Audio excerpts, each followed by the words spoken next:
ನಮಸ್ಕಾರ ಸ್ನೇಹಿತರೆ, ಇದೀಗ ತಾನೇ ಬಂದಿರುವಂತಹ ಮುಖ್ಯವಾದ ಮಾಹಿತಿ. ದೇಶದ ರೈತರಿಗೆ ಪಿಎಂ ಕಿಸಾನ್ ಸಮ್ಮಾನ್ ನಿಧಿ ಯೋಜನೆಯ 20ನೇ ಕಂತು ಜಮಾ. ಇದೇ ನಡುವೆ ಕರ್ನಾಟಕದ 7 ಲಕ್ಷ ರೈತರಿಗೆ 2,000 ರೂಪಾಯಿ ಸಿಗೋದಿಲ್ಲವಂತೆ. ಯಾಕೆ, ಏನಾಯ್ತು? ನೀವು ಕೂಡ ರೈತರಾಗಿದ್ದರೆ ವಿಡಿಯೋ ಪೂರ್ತಿ ನೋಡಿ.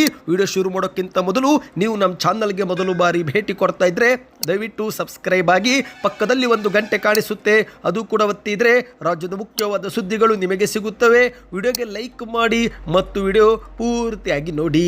ಹೌದು ಸ್ನೇಹಿತರೆ, ಶೀಘ್ರವೇ ದೇಶದ ಎಲ್ಲ ರೈತರಿಗೆ ಕೇಂದ್ರ ಸರ್ಕಾರದಿಂದ 2,000 ರೂಪಾಯಿ ಹಣ ನೇರವಾಗಿ ಬ್ಯಾಂಕ್ ಖಾತೆಗೆ ಜಮೆ ಆಗಲಿದೆ. ಹೌದು, ರೈತರಿಗೆ ಆರ್ಥಿಕವಾಗಿ ಸಹಾಯ ಮಾಡುವ ದೃಷ್ಟಿಯಿಂದ ಪಿಎಂ ಕಿಸಾನ್ ಸಮ್ಮಾನ್ ನಿಧಿ ಯೋಜನೆ ಜಾರಿಗೆ ಮಾಡಲಾಗಿದ್ದು, ಪ್ರತಿ ವರ್ಷಕ್ಕೆ 6,000 ರೂಪಾಯಿಗಳ ಹಣವನ್ನು ನೇರವಾಗಿ ರೈತರ ಬ್ಯಾಂಕ್ ಖಾತೆಗಳಿಗೆ ಜಮೆ ಮಾಡಲಾಗುತ್ತೆ.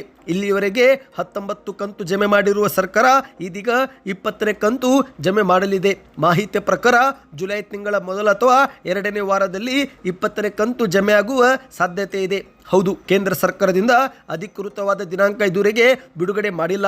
ಜೂನ್ ತಿಂಗಳ ಅಂತ್ಯ ಅಂದರೆ ಇದೇ ಒಂದು ವಾರದಲ್ಲಿ ಜಮೆ ಆಗಬೇಕಾಗಿತ್ತು. ಆದರೆ ಇದುವರೆಗೆ ಕೇಂದ್ರ ಸರ್ಕಾರದಿಂದ ಹಣ ಬಿಡುಗಡೆ ಬಗ್ಗೆ ಯಾವುದೇ ಮಾಹಿತಿ ಬಂದಿಲ್ಲ. ಇಂತಹ ಸಮಯದಲ್ಲಿ ಒಂದು ಶಾಕಿಂಗ್ ಸುದ್ದಿ ಮಾತ್ರ ಕರ್ನಾಟಕದ ರೈತರಿಗೆ ಬಂದು ಬಿಟ್ಟಿದೆ. ಅದೇನೆಂದರೆ, ಕರ್ನಾಟಕದಲ್ಲಿ 7 ಲಕ್ಷಕ್ಕೂ ಅಧಿಕ ರೈತರನ್ನು ಪಿಎಂ ಕಿಸಾನ್ ಸಮ್ಮಾನ್ ನಿಧಿ ಯೋಜನೆಯಿಂದ ಅನರ್ಹಗೊಳಿಸಲಾಗಿದೆ ಅಂತೆ. ಹಾಗಾಗಿ ರೈತರು ಯಾವುದಕ್ಕೂ ಒಂದು ಬಾರಿ ಹತ್ತಿರದ ಕಂಪ್ಯೂಟರ್ ಶಾಪ್ ಅಥವಾ ರೈತ ಸಂಪರ್ಕ ಕೇಂದ್ರಕ್ಕೆ ಭೇಟಿ ಕೊಟ್ಟು ಕಿಸಾನ್ ಸಮ್ಮಾನ್ ನಿಧಿ ಯೋಜನೆಗೆ ಅರ್ಜಿ ಸಲ್ಲಿಕೆ ಮಾಡಿದಂತ ಸ್ಥಿತಿಗತಿಯನ್ನ ಪರಿಶೀಲಿಸಿಕೊಳ್ಳಿ. ಹೌದು ಗೆಳೆಯರೆ, ನಿಮ್ಮ ಒಂದು ಅರ್ಜಿ ಸಲ್ಲಿಕೆ ಮಾಡಿದಂತ ಸ್ಟೇಟಸ್ ಏನಿದೆ ಎನ್ನುವುದನ್ನ ಚೆಕ್ ಮಾಡಿಕೊಳ್ಳಿ. ಏಕೆಂದ್ರೆ ಮಾಧ್ಯಮ ವರದಿಯ ಪ್ರಕಾರ ಕರ್ನಾಟಕದಲ್ಲಿ ಇಲ್ಲಿಯವರೆಗೆ ಪಿಎಂ ಕಿಸಾನ್ ಸಮ್ಮಾನ್ ನಿಧಿ ಯೋಜನೆ ಆರಂಭವಾದಾಗಲಿಂದ ಇಲ್ಲಿಯವರೆಗೆ ಸರಿಸುಮಾರು 60 ಲಕ್ಷಕ್ಕೂ ಅಧಿಕ ರೈತರು ನೋಂದಣಿ ಮಾಡಿಸಿ ಪ್ರಯೋಜನ ಪಡೆದುಕೊಂಡಿದ್ದಾರೆ. ಆದರೆ ಇತ್ತೀಚಿನ ದಿನಗಳಲ್ಲಿ 60 ಲಕ್ಷದಲ್ಲಿ ಈ ಒಂದು ಪೈಕಿ 7 ಲಕ್ಷಕ್ಕೂ ಅಧಿಕ ರೈತರನ್ನ ಯೋಜನೆಯ ಪಟ್ಟಿಯಿಂದಲೇ ಅನರ್ಹಗೊಳಿಸಲಾಗಿದೆ ಅಂತೆ. ಹೌದು ಗೆಳೆಯರೆ, ಭೂ ದಾಖಲೆಯ ಕೊರತೆ, ಈ KYCಯ ಸಮಸ್ಯೆ, ತೆರಿಗೆ ಪಾವತಿ ಮಾಡುತ್ತಿರುವರು, ಸರ್ಕಾರಿ ನೌಕರಿ ಇರುವವರು ಸೇರಿದಂತೆ ಸಾಂವಿಧಾನಿಕ ಹುದ್ದೆಯಲ್ಲಿ ಕಾರ್ಯನಿರ್ವಹಣೆ ಮಾಡುವ ಸೇರಿದಂತೆ ಅನೇಕ ಕಾರಣಗಳಿಂದ ಹಂತ ಹಂತವಾಗಿ ಕೇಂದ್ರ ಸರ್ಕಾರ ಪರಿಶೀಲನೆ ಮಾಡಿ ಸುಮಾರು 7 ಲಕ್ಷಕ್ಕೂ ಅಧಿಕ ರೈತರನ್ನು ಅನರ್ಹಗೊಳಿಸಿದೆ. ಹೌದು, ನಿಮ್ಮ ಕುಟುಂಬದಲ್ಲಿ ಯಾರಾದರೂ ಒಬ್ಬರು ಆದಾಯ ತೆರಿಗೆ ಕಟ್ಟಿದ್ರೆ ಆಗ ನಿಮ್ಮ ಕುಟುಂಬವನ್ನೇ ಯೋಜನೆಯಿಂದ ಹೊರಗಿಡಲಾಗುವುದು. ಅದೇ ರೀತಿ ಸ್ನೇಹಿತರೆ, ಭೂ ದಾಖಲೆಯ ಕೊರತೆ, ನಿಮ್ಮ ಹೆಸರಲ್ಲಿ ಕೃಷಿಯೋಗ್ಯ ಭೂಮಿ ಇರಬೇಕು. ನೀವು ರೈತರಾಗಿದ್ದು ಇನ್ನೊಬ್ಬರ ಭೂಮಿಯಲ್ಲಿ ಕೆಲಸ ಕಾರ್ಯ ಮಾಡುತ್ತಿದ್ರೆ ಆಗ ನೀವು ರೈತರು ಎನಿಸಿಕೊಳ್ಳೋದಿಲ್ಲ ಎಂದು ಕೇಂದ್ರ ಸರ್ಕಾರದ ನಿಯಮವಿದೆ. ಹಾಗಾಗಿ ರೈತರು ಒಂದು ಬಾರಿ ಅರ್ಜಿಯನ್ನ ಪರಿಶೀಲನೆ ಮಾಡಿಕೊಳ್ಳಿ ಸ್ನೇಹಿತರೆ.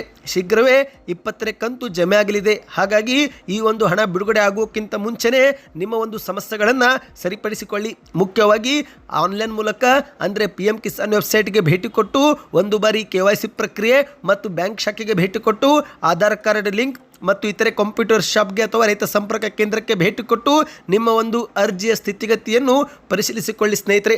ಸದ್ಯಕ್ಕಷ್ಟೇ ಇತ್ತು ಈ ಒಂದು ಮಾಹಿತಿ. ನಿಮಗೆ ಇಷ್ಟವಾಗಿದ್ದರೆ ವಿಡಿಯೋಗೆ ಲೈಕ್ ಮಾಡಿ, ಮುಂಬರುವ ಮಾಹಿತಿ ಪಡೆಯಲು ನಮ್ಮ ಚಾನಲ್ಗೆ ಸಬ್ಸ್ಕ್ರೈಬ್ ಮಾಡ್ತಾ ದಯವಿಟ್ಟು ಸೂಪರ್ ನ್ಯೂಸ್ ಎಂದು ಕಮೆಂಟ್ ಮಾಡಿ ಮತ್ತು ವಿಡಿಯೋ ನಿಮ್ಮ ಎಲ್ಲ ಗೆಳೆಯರಿಗೆ ಶೇರ್ ಮಾಡಿ.